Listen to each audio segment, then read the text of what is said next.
Hello दोस्तों, good morning. स्वागत है एक बार फिर से आप सभी का Mishra ji technical YouTube channel में। दोस्तों आज है 7 जून और आज की इस वीडियो में हम लोग बात करेंगे आज के दिन के सभी इंपॉर्टेंट करंट अफेयर के क्वेश्चंस के बारे में। पूरी वीडियो ध्यान से देखिएगा, पूरी वीडियो डिटेल में आपको समझाई गई है। और अगर आप इंडिया के किसी भी एग्जाम की तैयारी कर रहे हैं तो ये वीडियो आपके लिए बहुत ज़्यादा हेल्पफुल होने वाली है। तो पूरी वीडियो आपको एंड तक देखना है। वीडियो देखने के बाद आप इसकी क्विज़ भी सॉल्व कर सकते हो। क्विज़ मिलेगी आपको Mishra ji technical MJT app पर। क्विज़ सॉल्व करके आप अपनी रैंक भी जान सकते हो। चलिए बात करते हैं लास्ट डे के क्वेश्चंस की। लास्ट डे हमने आपसे पहला क्वेश्चन पूछा था, हाल ही में भारतीय उद्योग परिसंघ का उपाध्यक्ष किसे बनाया गया है? तो उपाध्यक्ष बनाया गया है संजीव बजाज को। अगला था, प्रकृति नामक कोविड-19 डैशबोर्ड किसने लॉन्च किया? तो इसे IIT दिल्ली ने लॉन्च किया है। इन दोनों क्वेश्चंस के बारे में जिन लोगों ने डिटेल में और करेक्ट आंसर किया है उन टॉप 15 लोगों के नाम मैं आपको वीडियो के एंड में बताऊंगा। और दोस्तों हमारी मंथली करंट अफेयर की ई बुक आ चुकी है मई मंथ की। अगर आपने अभी तक नहीं परचेज किया है तो लिंक डिस्क्रिप्शन में दिया गया है या फिर आप MJT ऐप से जाकर के इसे परचेज कर सकते हो। इसमें दोस्तों हर प्रकार की चीज़ें डिटेल में कैटेगरी वाइज एक्सप्लेन की गई है और एंड में आपको फ्री प्रैक्टिस सेट भी दिया जा रहा है। 100+ क्वेश्चंस का फ्री प्रैक्टिस सेट है। इसमें मई मंथ के हर एक टॉपिक को दोस्तों डिटेल में कवर किया गया है, वो भी कैटेगरी वाइज कवर किया गया है, जिससे आपको याद रखने में चीज़ें बहुत ज़्यादा आसान हो जाएं। और दोस्तों मैंने इंग्लिश का यूज़ किया है, जिससे जो टफ हिंदी वर्ड होते हैं उनको नेगलेक्ट किया गया है और पूरा इस प्रकार से लिखा गया है जिससे आपको एक व्यवहारिक भाषा में, एक प्रैक्टिकल लैंग्वेज में आपको तैयार करने में, याद रखने में, समझने में आसानी हो। और बिल्कुल अगर आप एक बार ये बुक पढ़ोगे तो आपको करंट अफेयर से कोई भी प्रॉब्लम कभी नहीं आएगी, क्योंकि पूरी तरीके से अच्छे से याद हो जाएगा स्टोरी के थ्रू। तो यही एक खासियत होती है दोस्तों हमारी ई बुक की, कि बिल्कुल आसान भाषा में लिखा गया रहता है, जिससे जो भी परीक्षार्थी इसे पढ़ें, जो भी स्टूडेंट इसे पढ़ें, उनको बहुत ही आसानी से सब कुछ समझ में आ जाए और याद भी हो जाए। तो इस वजह से ही दोस्तों हमारी ई बुक सबसे बेस्ट ई बुक है। आप इसे परचेज़ कर सकते हैं, लिंक नीचे डिस्क्रिप्शन में दिया गया है, या फिर आप MJT ऐप से भी जाकर इसे परचेज कर सकते हैं। 6 मंथ की भी ई बुक आज आ जाएगी। तो जिन लोगों ने अभी तक एक भी ई बुक नहीं खरीदी है वो 6 मंथ की ई बुक परचेज कर सकते हैं। कॉम्बो ऑफर चल रहा है, उसमें कॉम्बो ऑफर के तहत वो काफ़ी कम दामों में भी मिल जाएगी आपको। चलिए बात करते हैं पहले क्वेश्चन की। हमारा आज का पहला क्वेश्चन है, किस बैंक ने हाल ही में समर ट्रीट्स अभियान शुरू किया? तो अभी हाल ही में HDFC बैंक ने दोस्तों समर ट्रीट्स अभियान शुरू किया है। इस अभियान के तहत क्या होगा? इस कैंपेन के तहत दोस्तों HDFC बैंक जो है वो बड़े बड़े उपकरणों के लिए, बड़े बड़े डिवाइसेस के लिए नो कॉस्ट EMI सिस्टम शुरू किया है। अब नो कॉस्ट EMI का मतलब ये हो गया कि कोई भी EMI पर एक्स्ट्रा इंटरेस्ट नहीं देना पड़ेगा, ठीक है। और नो डाउन पेमेंट स्कीम भी शुरू की गई है, यानी कि डाउन पेमेंट भी नहीं देनी होगी। और साथ ही साथ में दोस्तों 50% तक का कैशबैक का भी ऑफर दिया जाएगा। ये लागू होगा क्रेडिट कार्ड यूजर्स के लिए, ठीक है। लॉकडाउन में अभी ढील देने के बाद दोस्तों इस कैंपेन के थ्रू जितने भी मर्चेंट्स हैं, सैलरीड हैं या फिर सेल्फ एम्प्लॉयड हैं, उनके लिए ये स्कीम शुरू की गई है HDFC बैंक के द्वारा। क्लियर है बिल्कुल, समर ट्रीट्स अभियान। चलिए अब HDFC बैंक आया है, इससे रिलेटेड एक पॉइंट अभी और आया था कुछ दिन पहले। इसने #हम हार नहीं मानेंगे नाम का एक सॉन्ग रिलीज़ किया था। #हम हार नहीं मानेंगे। उस सॉन्ग को गाया था AR रहमान ने। किसने गाया था? AR रहमान ने। और लिखा किसने था? प्रसून जोशी जी ने। इसे आपको याद रखना है। अच्छा, प्रसून जोशी जी ने दोस्तों एक और गीत लिखा था। कौन सा सॉन्ग था वो भारत को आत्मनिर्भर बनाने के लिए था, ठीक है। उसके प्रति लोगों को और ज़्यादा अवेयर करने के लिए, जागरूक करने के लिए या इनकरेज करने के लिए था। क्या था वो था जयतु भारतम। और उसको भारत के जितने भी बड़े बड़े गीतकार रहे हैं, सिंगर्स रहे हैं, उनने मिल करके गाया था। चाहे अलका याग्निक हो गई, लता मंगेशकर हो गई, आशा भोसले, सोनू निगम, पंकज उदास और भी बहुत से लोगों ने मिल करके उसे गाया था, जयतु भारतम। तो इसे भी आपको याद रखना है। चलिए अब HDFC बैंक आया है तो इसके बारे में हम लोग बेसिक जानकारी जान लेते हैं। HDFC बैंक की स्थापना हुई थी 1994 में, 1994 में। मुंबई में है इसका हेडक्वार्टर और आदित्य पुरी जी हैं इसके MD।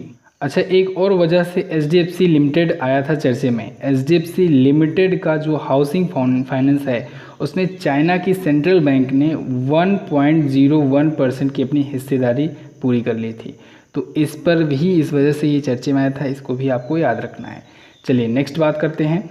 अगला क्वेश्चन है, महिला एशिया कप 2022 की मेज़बानी कौन करेगा? दोस्तों इसकी मेज़बानी करने वाला है भारत। अभी हाल ही में एशियन फुटबॉल कॉन्फेडरेशन ने भारत में इसके आयोजन करने की सिफारिश की है। तो अब ये दूसरा मौका होगा जब भारत इसकी मेज़बानी कर रहा है, दूसरी बार कर रहा है, ठीक है। 1979 के बाद से भारत दूसरी बार है जब इसका आयोजन कर रहा है। किसका? महिला एशिया कप 2022 का। ये एक फुटबॉल का टूर्नामेंट होता है। किसका होता है? फुटबॉल का। अच्छा, फुटबॉल से ही आपको याद आ रहा होगा कि अंडर 17 का जो फीफा वुमेंस का होने वाला है फुटबॉल, वो भी आयोजित होगा भारत में ही। कब? इसी साल होना था, लेकिन फ़िलहाल के लिए वो टाल दिया गया है अगले 1 वर्ष के लिए, और वो आयोजित होगा भारत के 5 सिटीज़ में। और उन 5 सिटीज़ के बारे में मैंने आपको बताया था कि पहला मैच जो होगा वो तो होगा गुवाहाटी में, लास्ट मैच यानी फाइनल मैच होगा नवी मुंबई में, बाकी मैच कोलकाता, भुवनेश्वर, अहमदाबाद, ठीक है, गुवाहाटी और मुंबई, ये 5 सिटीज़ हैं जहाँ पर वो आयोजित होना है। फिलहाल हम लोग बात कर लेते हैं महिला एशिया कप 2022 की। भारत मेज़बानी इसकी करने वाला है। कब होगा ये? 2022 में। 2 पॉइंट हम लोग और लिंक कर सकते हैं। एक, जो एशियन फुटबॉल कॉन्फेडरेशन है, इसके अध्यक्ष हैं शेख सलमान बिन इब्राहिम अल खलीफा। कौन है? शेख सलमान बिन इब्राहिम अल खलीफा। और एक पॉइंट याद रखिएगा, ऑल इंडिया फुटबॉल फेडरेशन के अध्यक्ष हैं प्रफुल्ल पटेल जी। इन दोनों का नाम आपको याद रखना है। भारत देख लीजिए दोस्तों मैप में, ये भारत का नया मैप है, न्यू इंडिया का मैप है, और इसको मैंने अपने टेलीग्राम ग्रुप पर भेजा भी है, आप लोगों ने डाउनलोड भी किया होगा। अच्छा, कुछ लोग टेलीग्राम ग्रुप से नहीं जुड़ पाते हैं, आप लोग टेलीग्राम ऐप डाउनलोड कीजिए, उसमें सर्च कीजिएगा Mishra ji technical MZT education, तो आपको वो ग्रुप मिल जाएगा। 22 से 23 हज़ार के बीच में अभी सब्सक्राइबर्स हैं उसमें, और आप उसे ज्वाइन कर लीजिए। चलिए बात करते हैं अगले क्वेश्चन की। नेक्स्ट है, संयुक्त राष्ट्र रूसी भाषा दिवस कब मनाया जाता है? तो United nation Russian language day दोस्तों मनाया जाता है प्रत्येक वर्ष 6 जून को। ये क्यों मनाया जाता है? ये दोस्तों महान रूसी कवि थे A.S. पुष्किन, तो A.S. पुष्किन जी के जन्मदिवस पर ये मनाया जाता है। संयुक्त राष्ट्र में दोस्तों टोटल 6 ऑफिशियल लैंग्वेज हैं, 6 आधिकारिक भाषा हैं, और सभी 6 की एक एक डे डिसाइड किया गया है, ठीक है। तो और इसके बारे में मैं आपको ऑलरेडी बता चुका हूँ अप्रैल मंथ में। आपको याद होगा अप्रैल मंथ की जो ई बुक भी दी हुई थी मैंने, उसमें भी मैंने आपको दिया हुआ था अलग से पोर्शन, जितने भी 6 आधिकारिक भाषा हैं सभी के बारे में मैंने दिया था। फिलहाल हम लोग रिवीजन कर लेते हैं। 23 अप्रैल को दोस्तों 2 यूनाइटेड नेशन की आधिकारिक भाषा का दिवस मनाया जाता है। कौन कौन सी? एक तो United nation English language day, और एक United nation Spanish language day. 20 अप्रैल को दोस्तों मनाया जाता है United nation Chinese language day, और 20 मार्च को वहीं मनाया जाता है United nation French language day. 6 जून को United nation Russian language day, और एक याद रखना है डेट 18 दिसंबर को मनाया जाता है United nation Arabic language day. चलिए अब ये तो हो गया संयुक्त राष्ट्र के आधिकारिक भाषाओं से संबंधित इम्पोर्टेंट डे। अब हम लोग जून मंथ के डे को रिवाइज करते हैं। 1 जून को दोस्तों मनाया गया विश्व दुग्ध दिवस, वर्ल्ड मिल्क डे, जिसकी थीम रखी गई थी 20 anniversary of world milk day. 2 जून को तेलंगाना स्थापना दिवस, और इसी दिन इंटरनेशनल सेक्स वर्कर्स डे। 3 जून को वर्ल्ड बाईसाइकिल डे, और 5 जून को दोस्तों मनाया गया वर्ल्ड एनवायरनमेंट डे। अच्छा दोस्तों, कल इसकी थीम को लेकर बहुत लोग कमेंट कर रहे थे। वर्ल्ड एनवायरनमेंट डे की थीम है सेलिब्रेट बायोडाइवर्सिटी, यही करेक्ट आंसर है। आप लोग को वो टाइम फॉर नेचर नहीं याद रखना है। एक्चुअली में हुआ ये था कि एक आर्टिकल था किसी वेबसाइट का, किसी लोकल वेबसाइट का, और वो आर्टिकल रैंक कर गया था, उसकी SEO यानी कि सर्च इंजन ऑप्टिमाइजेशन ज़्यादा थी, और वो रैंक कर गई थी, ठीक है। और उसी आर्टिकल को जब भी आप सर्च कर रहे थे तो वही आर्टिकल सबसे पहले शो हो रहा था, तो लोग कंफ्यूज हो रहे थे। और एक और बात थी कि एक चैनल ने, एक बड़े चैनल ने दोस्तों इसके बारे में बता दिया था, तो इस वजह से लोग कंफ्यूज हो रहे थे और कमेंट कर रहे थे। लेकिन अगर आप किसी भी बड़े अखबार को देखेंगे, वो उसको पढ़ेंगे कि वर्ल्ड एनवायरनमेंट डे की थीम क्या थी, जैसे द हिंदू हो गया, इंडियन एक्सप्रेस हो गया, ठीक है, हिंदुस्तान टाइम्स हो गया, इंडिया टुडे, कहीं पर भी आप देखेंगे तो उसमें यही था थीम जो मैंने आपको बताया था। तो आपको यही याद रखना है, सेलिब्रेट बायोडाइवर्सिटी, या फिर बायोडाइवर्सिटी भी आपको कहीं कहीं देखने को मिलेगा। कन्फ्यूज मत होइए, यही आपको याद रखना है, करेक्ट था ये, ठीक है। नेक्स्ट बात करते हैं। अगला है, हाल ही में किस देश ने वर्चुअल ग्लोबल वैक्सीन समिट 2020 की मेज़बानी की? तो अभी हाल ही में दोस्तों ब्रिटेन ने की है वर्चुअल ग्लोबल वैक्सीन समिट 2020 की मेज़बानी।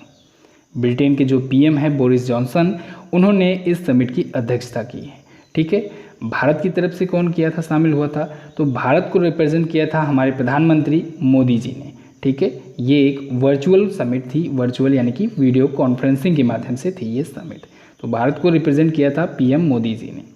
इस समिट में दोस्तों 50 से अधिक देशों के लीडर्स, बिजनेसमैन, मिनिस्टर्स या फिर सिविल सोसाइटीज़ ने हिस्सा लिया था और इसका मेन पर्पज़ यही था कि कोविड-19 महामारी के लिए कोई ना कोई वैक्सीन जल्द से जल्द डेवलप की जाए। तो इसमें सभी लोग मिलजुल कर अपना अपना जो भी योगदान हो सके वो करें। तो भारत ने दोस्तों अंतर्राष्ट्रीय टीकाकरण सहयोग के लिए $15 मिलियन का सहयोग किया है। कितने का? $15 मिलियन का। तो इसे आपको याद रखना है। क्लियर बिल्कुल। चलिए, ब्रिटेन आया है तो हम लोग ब्रिटेन के बारे में जान लेते हैं। वैसे दोस्तों मैं आपको ग्लोब में बताता हूँ, लेकिन इस इमेज से आप लोग ब्रिटेन के बारे में ज़्यादा अच्छे से समझ पाएंगे। देखिए, अगर केवल इंग्लैंड की बात की जाए तब आप केवल इतना ही समझेंगे, ठीक है, केवल इतने पार्ट को ही समझेंगे कि केवल इतने की बात की जा रही है। लेकिन बगल में यही वेल्स है। जब इंग्लैंड के साथ वेल्स मिला दिया जाए और स्कॉटलैंड मिला दिया जाए तब ये कहलाता है हमारा ग्रेट ब्रिटेन। क्या कहलाता है? ग्रेट ब्रिटेन, ठीक है। इंग्लैंड, वेल्स और स्कॉटलैंड मिलने के बाद, और इसी में अगर नॉर्थन आयरलैंड जोड़ दिया जाए, यानी कि इतने पार्ट को कर दिया जाए, तब ये कहलाता है यूके। यूके सुने होंगे ना, यूनाइटेड किंगडम। और अगर आयरलैंड को भी ऐड कर लिया जाए इसमें, यानी टोटल संरचना को ऐड कर लिया जाए, सभी कंट्रीज़ को ऐड कर लिया जाए, तब ये कहलाता है ब्रिटिश आइलैंड्स। ब्रिटिश आइलैंड्स यानी कि ब्रिटिश द्वीप। ये जानकारी आपको याद रखनी है, कई बार लोग इसमें कंफ्यूज होते हैं। चलिए नेक्स्ट बात करते हैं। बिजली और नवीनीकरण ऊर्जा राज्य मंत्री ने विश्व पर्यावरण दिवस के अवसर पर कौन सी पहल शुरू की?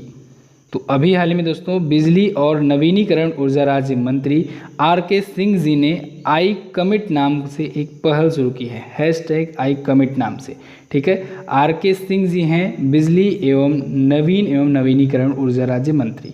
इन्होंने शुरू की है। कब शुरू किया है ये पहल? विश्व पर्यावरण दिवस के अवसर पर, यानी 5 जून को। क्यों शुरू किया गया है? तो दोस्तों फ्यूचर में पावर एफिशिएंसी, रिन्यूएबल एनर्जी और स्टेबिलिटी की ओर बढ़कर एक मजबूत और फ्लेक्सिबल एनर्जी सिस्टम बिल्ड करने के लिए ही शुरू किया गया है। आई कमिट नाम का एक इनिशिएटिव शुरू किया गया है बिजली और नवीनीकरण ऊर्जा राज्य मंत्री के द्वारा। क्लियर है बिल्कुल। नेक्स्ट बात करते हैं। अगला है safe online learning in the time of कोविड-19 नामक इन्फॉर्मेशन बुकलेट किसने लॉन्च की? तो इस इन्फॉर्मेशन बुकलेट को लॉन्च किया है दोस्तों मानव संसाधन विकास मंत्री ने। किस नाम से? ये safe online learning in the time of कोविड-19, यानी कोविड-19 महामारी के दौरान कैसे सेफ ऑनलाइन लर्निंग किया जाए, इसके बारे में ये इन्फॉर्मेशन बुकलेट है। बुकलेट, इन्फॉर्मेशन बुकलेट का मतलब यही होता है कि ऐसी बुकलेट जो इन्फॉर्मेशन प्रोवाइड करे, ठीक है। तो ये बेसिकली ऑनलाइन स्टडी के माध्यम से कैसे स्टूडेंट टीचर से इंटरेक्ट हो सके, टीचर स्टूडेंट से जुड़ सके, जिससे वो कोविड-19 महामारी के दौरान सुरक्षित भी रह सकें और पढ़ाई भी चलती रहे। तो इसी के बारे में ये बताया गया है।